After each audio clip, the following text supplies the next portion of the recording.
No, I got about an hour, but before Okay. I get break. Okay, I we're just ready wanted to to slate. Camera? Rolling, camera's rolling. I am Marvin Jules Wolfe. This is the 14th of May, 1996. I am in Longboat. The camera isn't working. All right, everybody clear frame. Okay, Back where we were. that's where we are. Don't stop camera. I'm not stopping. Marvin, you Okay, ready? now, everybody smile. The only thing is that these glasses need to get out of set before we start our interview. They won't be in when we're tight. They're fine the way they are. That's Let's go. good, thank you. Here we Okay. go. Okay, let's slate, please. Anytime. I am Marvin Jules Wolfe. This is the 14th of May, 1996. We are in Longboat Key, Florida, and I am interviewing Leonard Goldenson.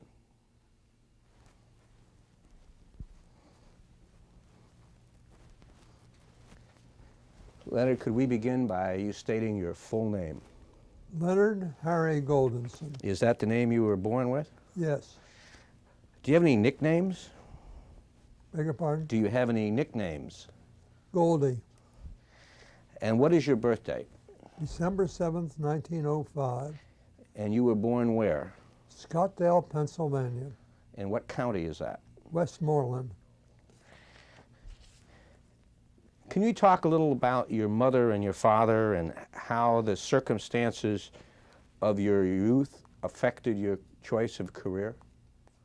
Well, I'm not sure that exactly what affected my career.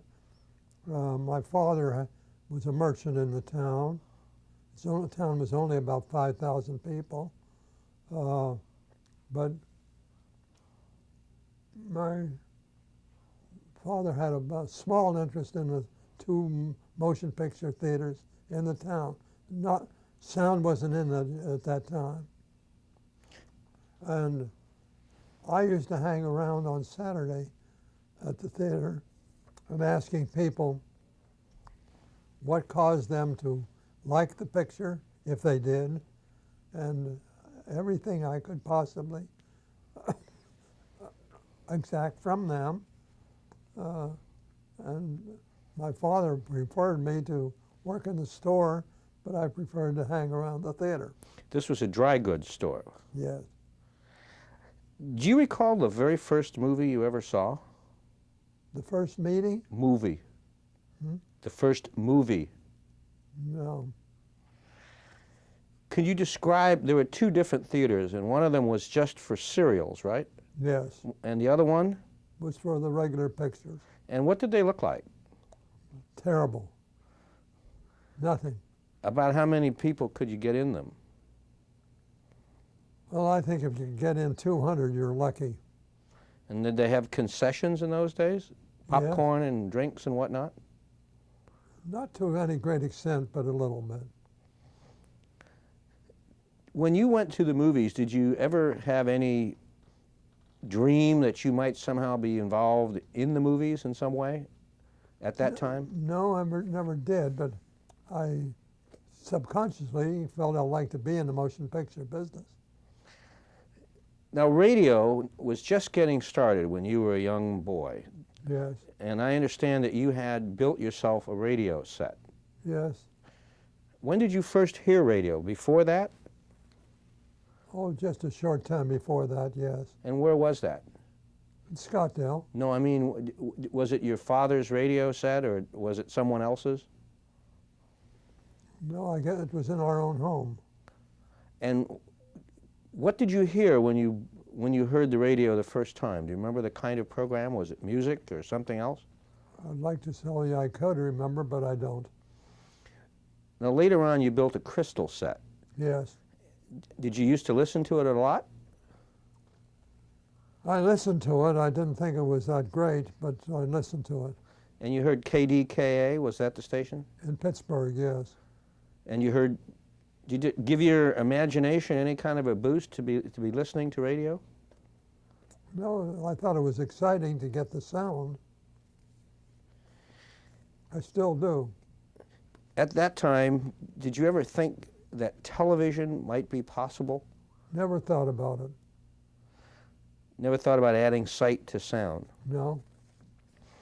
I never thought about sound itself, because everything was pantomime at that time. Now, you started college quite early. At 16, you went to Harvard. Yeah. How did that happen? Well, I was young when I started school, so it reflected in my getting out a year earlier. But how did you get into Harvard? Into Harvard? Yes. Well, fortunately, if I had to take an exam, I wouldn't have gotten by.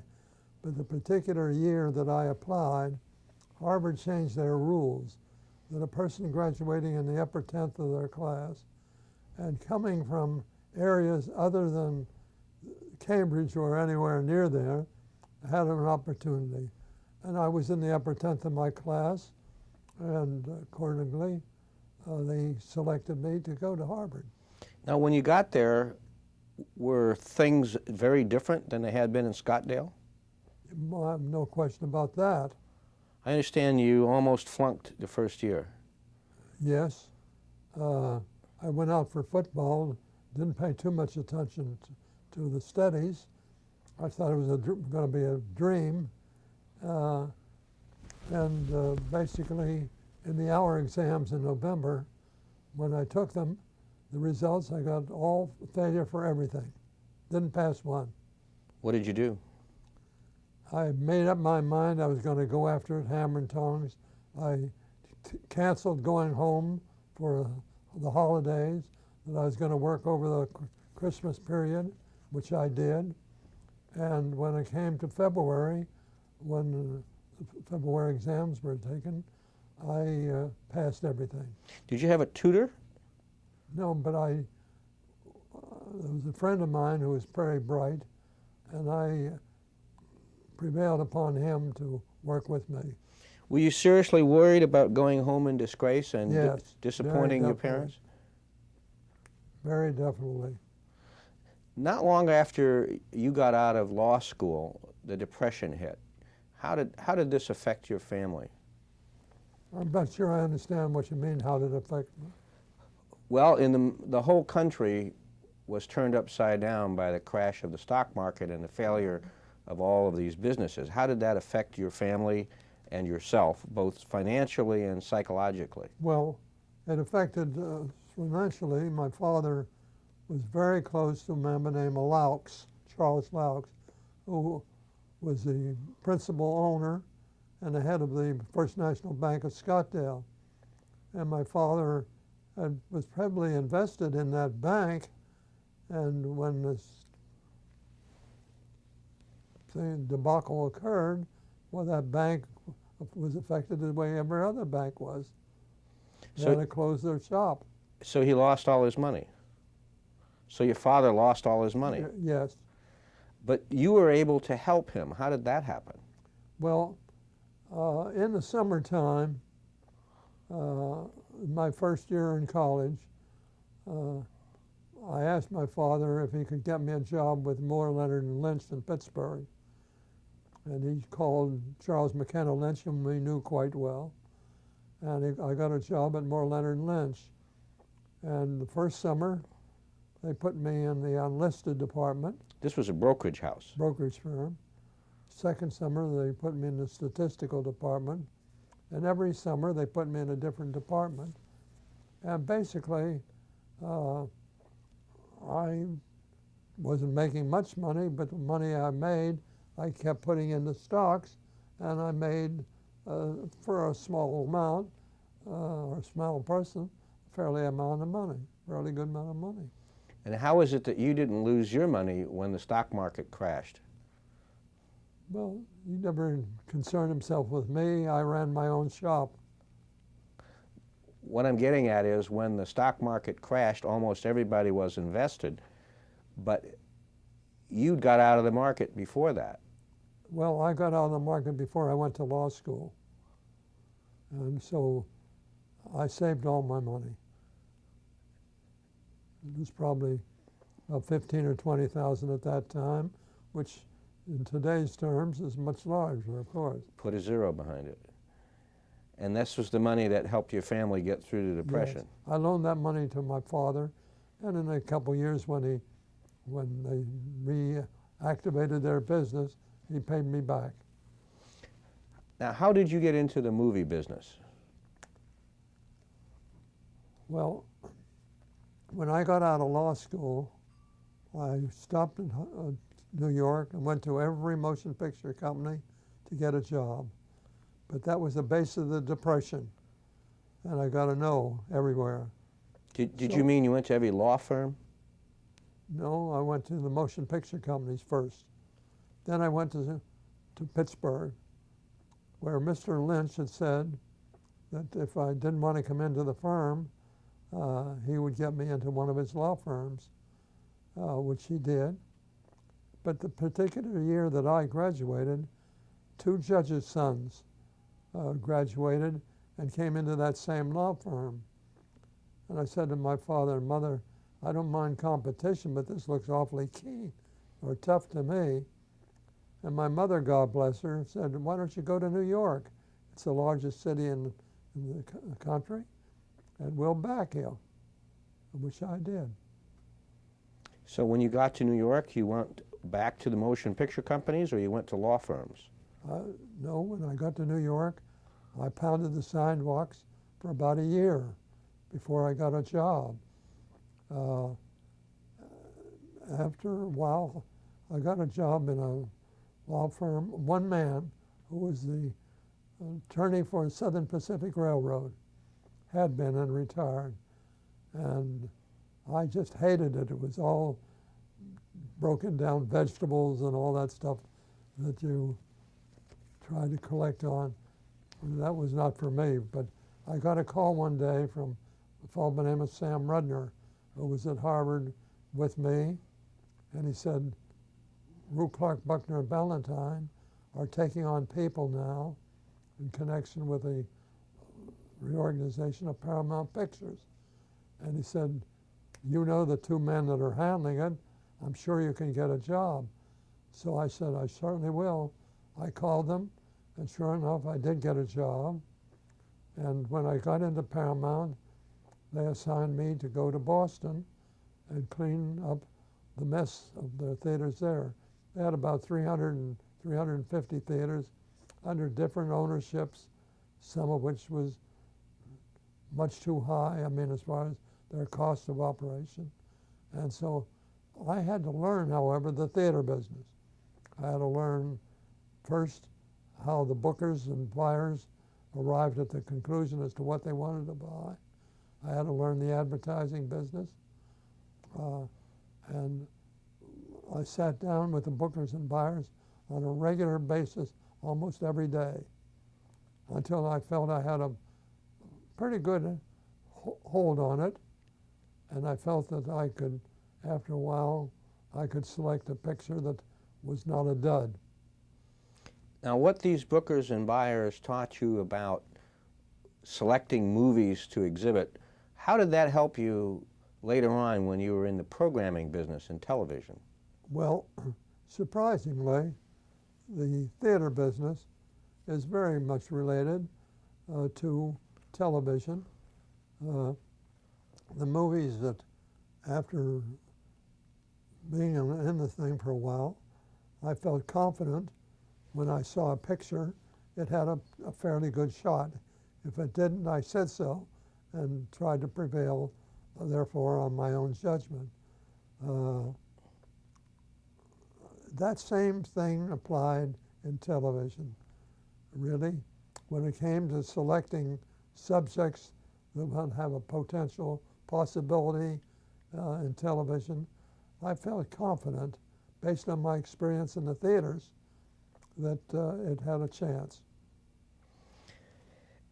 You eventually got to be the head of the Paramount Theaters, but you really didn't do that until you'd established your reputation as a hard trader and a hard negotiator. That happened in Detroit. How did that happen? Well, one of the assignments when I came back to New York was assistant to the man who's in charge of the theaters. And they sent me out to Detroit to correct it. They were losing, I think, about $7,000 or $8,000 a week cash. And I went out. I found in the backstage of these theaters, people were sitting there playing gin and getting paid but doing nothing. And I said, this is not for me. I'm going to correct this. So I fired everybody. Including George Trendle? Hmm? Including George Trendle? Yes. Now George, God bless him, said, I should have done this long ago. So when you came back from Detroit, you had established yourself as a strong candidate to take the head of the Yes, theaters. when I finished in Detroit, instead of losing $7,000 of cash a week, it was already starting to make about $15,000 to $20,000 a week, and eventually got up higher than that. But you also had to do some trading out. Besides firing people, you had to deal with license fees and exhibition fees and with all the other theaters in the area, didn't you? Theater owners. I'm not quite sure I understand what you mean. Well, not just firing everybody didn't bring the cost down. You also had rents to contend Yes. with. That's absolutely right. I just had to cut down the staff to roughly a base that we could function. And then I had to cut the film rental down. I refused to pay film costs for a period of weeks. And they had lawyers, had everybody calling saying we couldn't get away with it. And I finally sat down with each of the film companies and said, I just am not going to be able to pay you the kind of money that George Trendle was willing to pay. He was willing to lose money. I'm not. And so I was able to adjust the film rentals and pay off. Several years later, you went to the World's Fair in Flushing Meadow in 1939, and you saw television for the first time. Yes. What went through your mind? I said, this thing is terrific. This is going to take motion pictures and really make it look like a second-rate thing. Did you have some idea of what the medium could become even then? No, but I knew it was going to be successful. I felt that very strongly. You were a very close associate of Barney Balabin, who was the head of Paramount. And he would have a huge impact on television, especially the Dumont network. Could you describe him? What kind of a man he was? Barney Balabin was a very plain, unassuming person, very cost-conscious, really was like a bookkeeper in a sense, but he was a very public-minded person, and I had great respect for him, very charitable. What was his attitude towards television in the beginning? He was very much in favor of it. As a matter of fact, Paramount owned 50% of Dumont television. There was a man by the name of Paul Rayburn who was his statistician. And Rayburn pretty much guided Barney as to how to invest in the motion pictures. Insofar as Dumont is concerned, he would report back to Barney if he saved $100 here, $50 there, but he was driving old man Dumont crazy. He didn't know what to do, didn't know how to program, because everything he did was no good.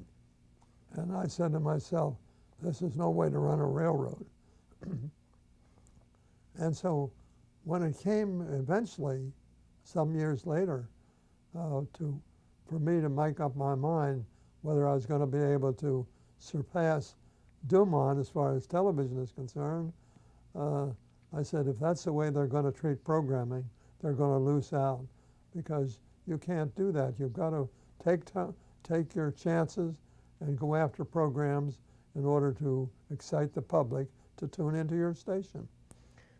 Now, in the beginning, Balabin, as you said, had a strong interest in television, but later on, like all of the other motion picture people, or nearly all of them, he began to fear television. Is that true? he to a lesser degree than others.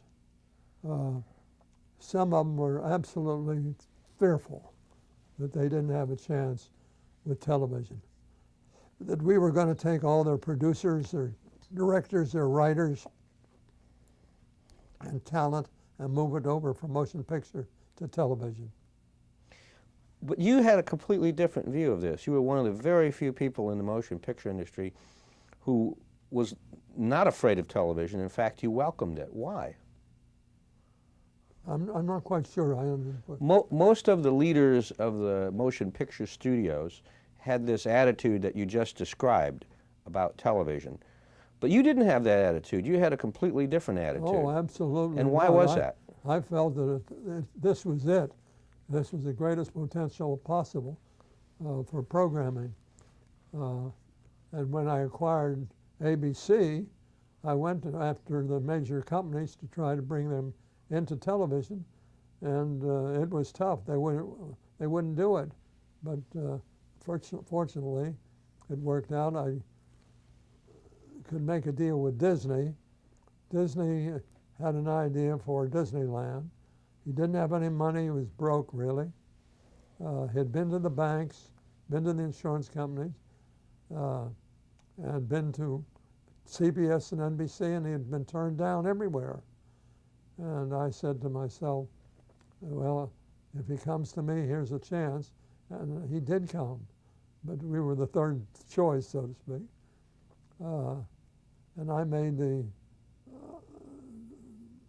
judgment that I had to have a deal with him. And the reason for that was twofold.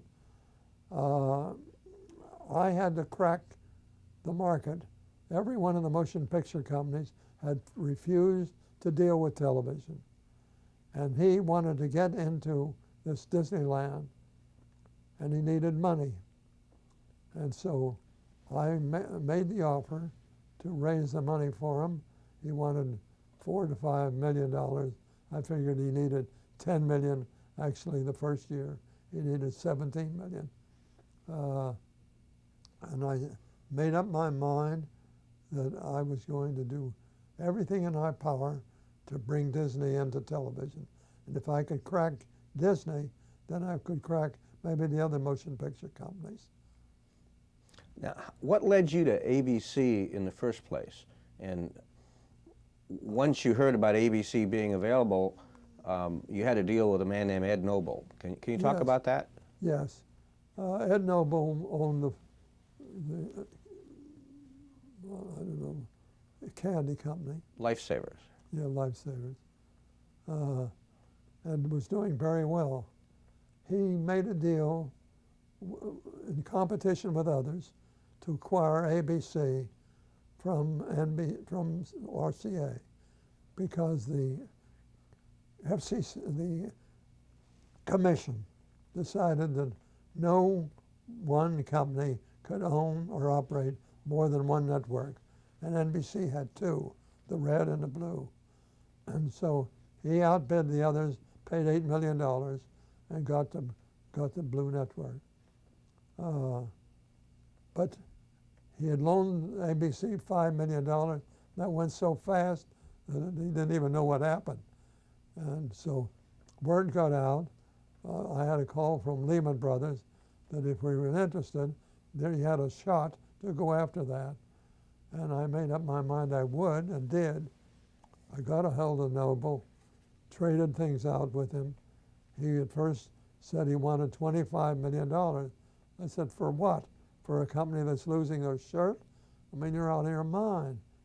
And he said, well, that's what I'm going to get. And so I walked away from it. Then I kept hearing that CBS was going to try to acquire it.